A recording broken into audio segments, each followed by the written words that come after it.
जय हिंद फ्रेंड्स। आज की क्लास में हम डिस्कस करेंगे जो राष्ट्रीय आंदोलन है। राष्ट्रीय आंदोलन की 1904 से लेकर 1947 तक की जो महत्वपूर्ण घटनाएं हैं उन सब के बारे में हम डिस्कस करने वाले हैं। तो करते हैं फ्रेंड्स आज के क्लास शुरू। और सबसे पहले देखिए राष्ट्रीय आंदोलन की महत्वपूर्ण घटनाएं जिसके बारे में डिस्कस करना होगा उसके बारे में हम डिस्कस भी करेंगे। सबसे पहले है 1904। 1904 के अंदर क्या होता है, भारतीय विश्वविद्यालय अधिनियम आता है। फिर 1905 के अंदर बंगाल विभाजन होता है और बंगाल विभाजन की जो डेट रखी गई थी 16 अक्टूबर 1905 बंगाल विभाजन की डेट रखी गई थी। और बंगाल विभाजन के विरोध में फिर क्या शुरू किया जाता है, 7 अगस्त 1905 को स्वदेशी आंदोलन शुरू किया जाता है। स्वदेशी आंदोलन शुरू किया जाता है। कई बार स्टेटमेंट के अंदर पूछ लेता है कि स्वदेशी आंदोलन का नेतृत्व महात्मा गांधी ने किया, तो क्या ये सही होगा गलत होगा? तो ये स्टेटमेंट क्या होगी, गलत होगी, क्योंकि महात्मा गांधी वैसे भारत आते रहते थे। जो 1901 का कांग्रेस का कलकत्ता अधिवेशन होता है उसके अंदर भी महात्मा गांधी जी भाग लेते हैं। लेकिन 1916 के बाद सक्रिय रूप से भारतीय राष्ट्रीय आंदोलन में महात्मा गांधी जी अपनी महत्वपूर्ण भूमिका अदा करते हैं। फिर बात करते हैं आगे 1906 के अंदर मुस्लिम लीग की स्थापना होती है। फिर 1907 इंपॉर्टेंट है क्योंकि सूरत अधिवेशन होता है। सूरत अधिवेशन होता है जिसकी अध्यक्षता कौन करते हैं, रास बिहारी इसकी अध्यक्षता करते हैं।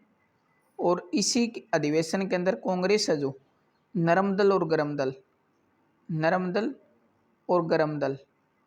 के अंदर क्या हो जाती है, विभाजित हो जाती है। नरम दल और गरम दल के अंदर इसके बाद क्या होता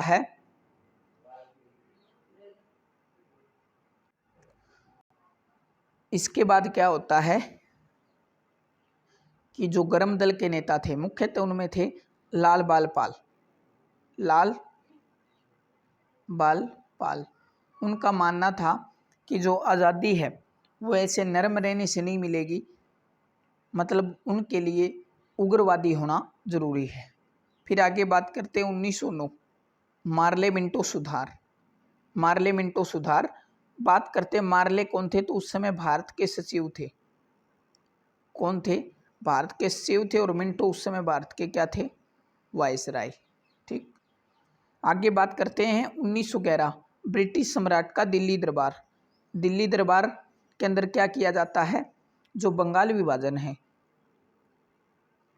बंगाल विभाजन को रद्द कर दिया जाता है।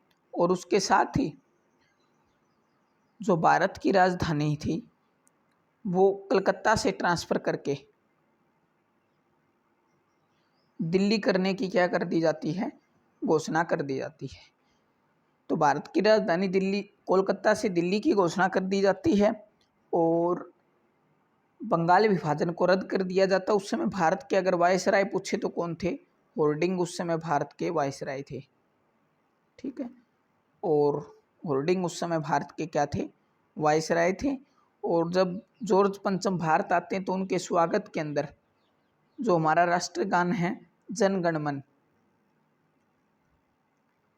वो किसके द्वारा गाया जाता है, रविंद्रनाथ टैगोर के द्वारा। ठीक, आगे बात करते हैं 1916 की बात करें। 1916 के अंदर क्या होता है, होम रूल लीग का निर्माण होता है। और फिर होम रूल लीग मूवमेंट शुरू किया जाता है किसके द्वारा, बाल गंगाधर तिलक और एनी बेसेंट। बाल गंगाधर तिलक और एनी बेसेंट के द्वारा क्या किया जाता है, होम रूल लीग मूवमेंट शुरू की जाती है। पहले पूछे किसने चलाया था, तो पहले बाल गंगाधर तिलक ने। फिर ज़्यादा सफल कौन से वाला रहा था, तो एनी बेसेंट वाला। ठीक है, आगे बात करते हैं 1916 के अंदर ही क्या होता है, जो कांग्रेस और मुस्लिम लीग, नरम और गरम दल, इन दोनों के बीच क्या हो जाता है, समझौता हो जाता है। और कांग्रेस का अधिवेशन होता है लखनऊ अधिवेशन, जिसकी अध्यक्षता करते हैं अंबिका चरण मजमूदार। अंबिका चरण मजमूदार जिसकी अध्यक्षता करते हैं। इसके अंदर कांग्रेस और मुस्लिम लीग और नरम दल और गरम दल के अंदर आपस में क्या हो जाता है, पेचअप हो जाता है। फिर बात करते हैं 1917। 1917 के अंदर इसके अंदर एक घटना और लिखना बीच के अंदर, 9 जनवरी 1915। 9 जनवरी 1915 को महात्मा गांधी क्या करते हैं, साउथ अफ्रीका से भारत लौट आते हैं। ठीक है। उसके बाद फिर महात्मा गांधी ने 1 साल तक कुछ नहीं किया। फिर 1917 के अंदर महात्मा गांधी जी ने क्या किया, चंपारण सत्याग्रह। पहला जो महात्मा गांधी का आंदोलन था वो कहाँ से शुरू किया था, चंपारण सत्याग्रह। फिर 1918 के अंदर जो अहमदाबाद मिल हड़ताल है उसके अंदर महात्मा गांधी जी भाग लेते हैं। फिर 1919 की बात करें, रोलेट एक्ट अधिनियम।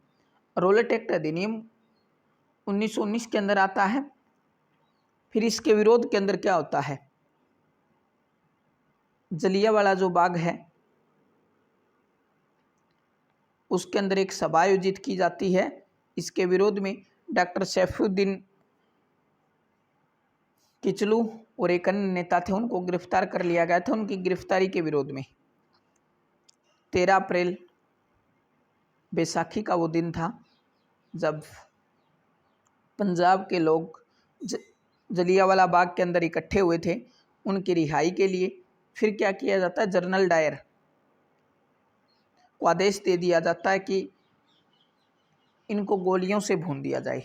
तो जलियांवाला बाग फिर नरसंहार होता है 13 अप्रैल 1919 बैसाखी के दिन। फिर उसकी जांच के लिए एक आयोग बनता है, हंटर आयोग। कौन सा आयोग बनता है, हंटर आयोग उसके बाद बनता है। ठीक है। फिर देखते हैं हम जलियांवाला बाग हत्याकांड का। मॉन्टेग्यू चेम्सफोर्ड सुधार आ गया। मॉन्टेग्यू क्या थे, उस समय भारत के सचिव थे, और चेम्सफोर्ड उस समय भारत के क्या थे, वायसराय थे। थोड़ा ध्यान रखना। आगे 1920 की अगर हम बात करें तो खिलाफत आंदोलन। खिलाफत आंदोलन 1920 के अंदर शुरू किया था अली बंधुओं ने। किन्होंने शुरू किया था, अली बंधुओं ने इनको शुरू किया था। खिलाफत आंदोलन का महात्मा गांधी ने क्या किया था, पूर्ण समर्थन किया था। महात्मा गांधी जी ने क्या किया, पूर्ण समर्थन किया। लेकिन जो मोहम्मद अली जिन्ना है वो इसके समर्थन में नहीं थे। ठीक है, आगे बात करते हैं। 1920 के अंदर फिर जो जलियांवाला बाग हत्याकांड हुआ था उसके विरोध में असहयोग आंदोलन क्या कर दिया जाता है, शुरू कर दिया जाता है। और जिस दिन असहयोग आंदोलन शुरू करते हैं उसी दिन बाल गंगाधर तिलक की क्या हो जाती है, डेथ हो जाती है। ठीक है।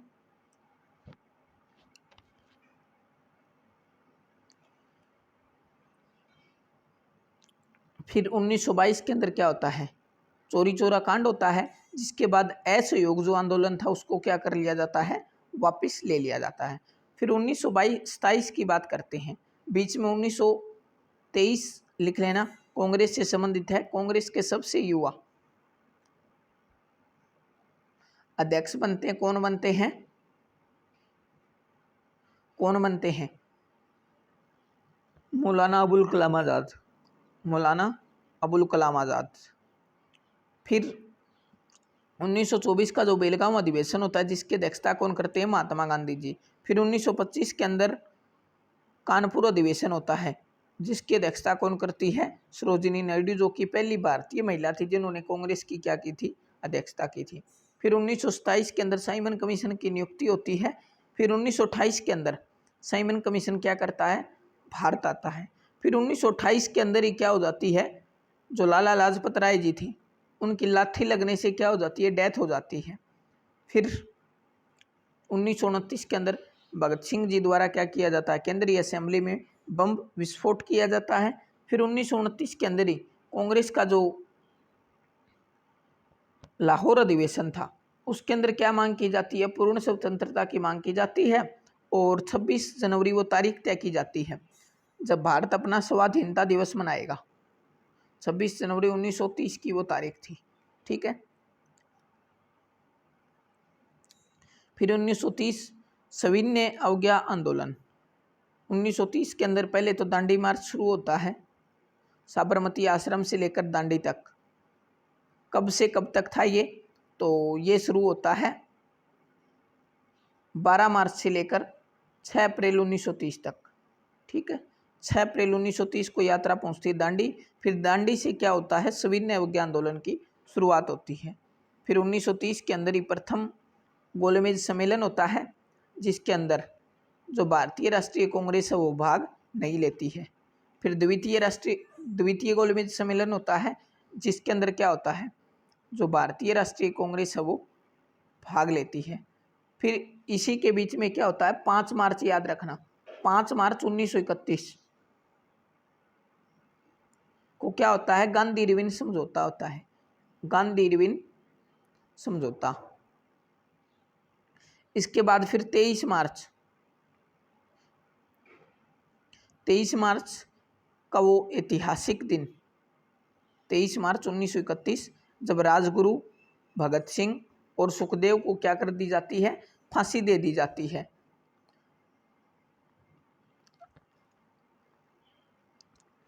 राजगुरु भगत सिंह और सुखदेव को फांसी दे दी जाती है। और फिर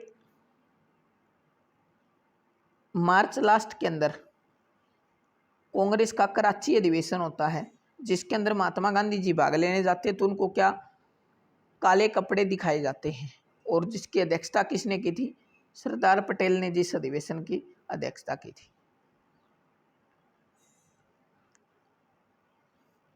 आगे फिर सांप्रदायिक निर्वाचन प्रणाली की घोषणा कर दी जाती है रैमजे मैकडोनाल्ड द्वारा, रैमजे मैकडोनाल्ड द्वारा। ठीक है, फिर आगे बात करते हैं राष्ट्रीय आंदोलन की फिर महत्वपूर्ण घटनाओं में पूना पैक्ट। पूना पैक्ट की अगर हम बात करें तो महात्मा गांधी और BR अम्बेडकर, महात्मा गांधी जी और BR अम्बेडकर जी के बीच में क्या होता है, पूना पैक्ट होता है, जिसके अंदर मतलब मदन मोहन मालवीय जी भी इनके साथ ही थे। ठीक है, याद रखना। फिर 1942 के अंदर भारत छोड़ो आंदोलन शुरू हो जाता है। भारत छोड़ो आंदोलन के विरोध के अंदर जो ब्रिटिशर्स थे उन्होंने क्या किया था, जो ऑपरेशन 0 आवर शुरू कर दिया था। ठीक है, फिर 1942 के अंदर ही क्रिप्स मिशन का आगमन होता भारत के अंदर। फिर 1943 के अंदर आज़ाद हिंद फौज की स्थापना, आज़ाद हिंद फौज की स्थापना, जिसके अंदर जो महत्वपूर्ण भूमिका निभाते हैं सुभाष चंद्र बोस जी। कैप्टन मोहन सिंह ने इसकी क्या की थी, स्थापना की थी। सुभाष चंद्र बोस जी इसके अंदर महत्वपूर्ण भूमिका निभाते हैं। फिर 1946 के अंदर कैबिनेट मिशन भारत आता है। मतलब इस पूरे कार्यकाल के अंदर जो कांग्रेस का अध्यक्ष था ना, वो कौन था, मौलाना अबुल कलाम आज़ाद। याद रखना, मौलाना अबुल कलाम आज़ाद। फिर 1946 के अंदर भारतीय संविधान सभा का क्या होता है, निर्वाचन होता है। फिर संविधान सभा की बैठक होती 9 दिसंबर 1946 को पहली बैठक होती है, जिसके अंदर सच्चिदानंद सिन्हा अस्थायी अध्यक्ष बनते। फिर 11 दिसंबर 1946 को बैठक होती है, उसके अंदर जो डॉक्टर राजेंद्र प्रसाद थे उनको स्थायी अध्यक्ष बनाया गया। फिर 1946 के अंदर ही अंतरिम सरकार की क्या कर दी जाती है, स्थापना कर दी जाती है। 1947 के अंदर भारत के विभाजन की माउंटबेटन योजना आती है, और 1947 के अंदर हमारा प्यारा भारत ब्रिटिशर से क्या हो जाता है, आज़ाद हो जाता है 15 अगस्त 1947 को। और फिर जाते जाते भारत के 2 टुकड़े कर जाते हैं, एक हमारा बेटा बनता है पाकिस्तान और एक हमारा प्यारा भारत।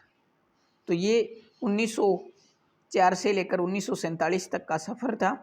कैसी लगी वीडियो कमेंट सेक्शन में कमेंट करके ज़रूर बताना। आई होप क्लास आपको पसंद आई होगी, तो लाइक कीजिए। अगर आप इसकी PDF प्राप्त करना चाहते हैं तो हमारा टेलीग्राम चैनल है हिंदू GS क्लासेस,